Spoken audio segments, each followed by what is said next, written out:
what enlightenment really means.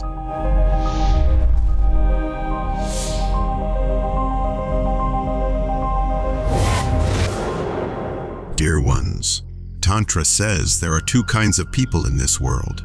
There are two types of people, those who live in darkness and those who live in the light. The world has many seekers, but only a few finders, because those who seek are always concerned with the past. They cannot be free from the past. Those who seek can never find, because seeking means going to a future that is not yet here. So how can you find it? You have to stop seeking, let go of the past, and allow things to happen by themselves. Then you will be surprised that great doors are waiting for you to enter into them. In the last talk, I used the word enlightenment in two senses.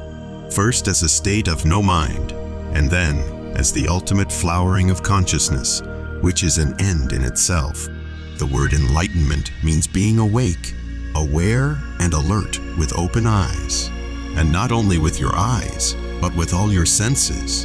It also means having a sensitivity to beauty, to every kind of beauty that exists in this world, natural beauty as well as man-made ones, to music, dance, poetry, and all art forms that exist in the world. Enlightenment is the realization of our true nature.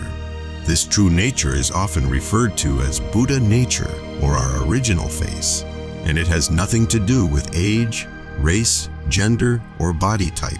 When we recognize our own original mind, we become as capable of compassion, patience, and wisdom as the most revered Buddhist teachers. How does one become enlightened? One way is through study and practice. The Buddha said that there are three gates to enlightenment: ethics, following the precepts; samadhi, contemplating the teachings; and wisdom, understanding reality. These paths lead to liberation from our confusion and suffering, a state of radical freedom in which we can live in harmony with others while still being ourselves. Enlightenment is a state of consciousness. It's only a word, but it's an important one because it has become synonymous with the highest religious experience possible. Truly being enlightened means living each day in a state of enlightenment. Enlightenment is not something that happens only once and then you're done. Rather, it's a constant experience of being aware of everything happening around you and within you, with compassion and without judgment. Consider this: what is a spirit? What is a soul? And what is a body? And are these concepts really separate, or are they all interdependent? Is there an actual difference, or is the idea of a difference just a perception? The truth is that we are all one single consciousness. There is no separation between anything. Everything is connected. The illusion that we are separate and independent beings is just that, an illusion. And enlightenment means breaking through that illusion so you can recognize your real connection to everything else in the universe and know that your actions have meaning beyond themselves. The Fourth Way School of Thought teaches us that our true essence is a spark of divinity from God, also known as the Supreme Being or Great Architect. We've fallen from that status into physical matter, and by doing things like focusing on worldly pleasures, we perpetuate our separation from God. In order for us to return to Him, we must undergo a process of self-purification and tap into our innate connection to Him. Enlightenment doesn't come through a formula. It comes only when there is nothing to do. When you are no longer seeking, then you can be enlightened. There are many people who read all kinds of books about enlightenment, and yet they never become enlightened because they are seeking in the wrong direction. The seeker has to be dropped. Then enlightenment comes. But if you go on seeking in mind, you will keep postponing your enlightenment, and it will never come because the mind is a seeker. The mind wants to attain something. It wants to create something that does not exist, and hence goes on postponing it indefinitely. Enlightenment is not a mysterious thing. It is very ordinary.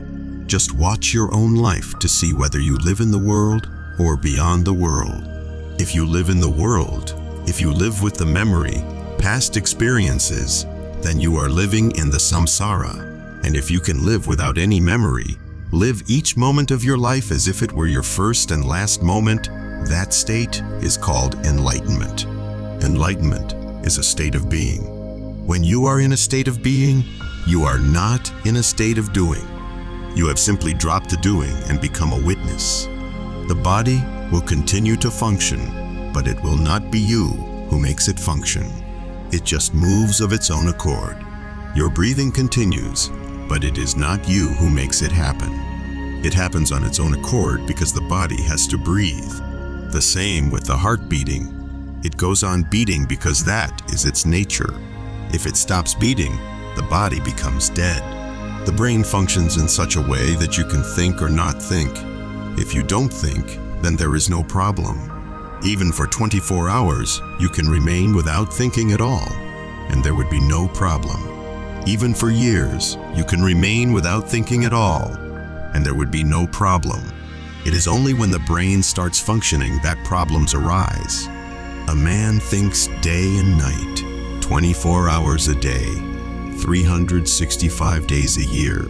His mind never stops functioning. As a state of no mind, its very nature is not to be created by you. You cannot create a state of no mind because it is already there. You have simply forgotten it. It is your natural state, your original face before you were born. To be enlightened means being in the light. It is not a question of being aware of some light. It is a question of becoming light. As Buddha said, to be enlightened does not mean to be aware of light. It means to become light. Awareness is secondary, and even if you are aware, it is not going to bring you enlightenment. Awareness is only a step toward enlightenment. You have to move beyond awareness, and then you will become enlightened. Awareness cannot do anything. Awareness is just a step toward enlightenment. Enlightenment is the end of delusion. It is completely natural and something you can achieve by yourself. The Enlightenment is not a new religion or a new belief system. It has nothing to do with them. The enlightened state is a state of total freedom, and this freedom can be achieved without any effort on your part. You need only to be aware of the way things are and stop interfering with their natural course. That's all. Aho. This is a message to humanity from Aurora Ray, Ambassador of the Galactic Federation.